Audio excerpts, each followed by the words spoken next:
নমস্কার। বর্তমান সমাজের ছেলেদেরকে নিয়ে একটা কবিতা লিখেছি। কবিতার নাম দিয়েছি দুঃখী মায়ের বকাটে ছেলে।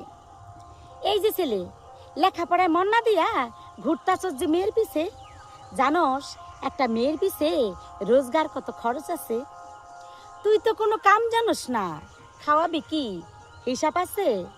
নিশ্চয়ই লেখাপড়ার কথা কইয়া টাকা চাবি মা বাবার কাছে। 400 টাকা হাজিরা বাবার, 200 টাকা মদের পিছে, আর মায়ে সারাদিন কাম কইরা 300 টাকা হাজিরা পাইছে। তাই দিয়া তখন লেখাপড়া সঙ্গে মোবাইল, বাইক, টিভি রিচার্জ আছে। বন্ধনের কিস্তি দিয়া কয় টাকায় আর বাইসা আছে? আচ্ছা, তগো কি মা বাবার প্রতি কোনো খেয়াল আছে?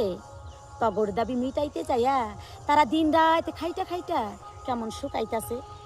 শোনো, একটা কথা বলি, লেখাপড়ার পাঠ চুকলে ভালো একটা কাজ শেখো।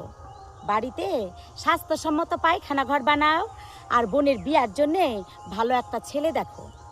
বোনের বিয়া দিয়া সাইরা বাড়িঘরটা একটু ঠিক কইরা নিজের পছন্দ মতো মেয়ে বিয়া করো, সুখে সংসার করো।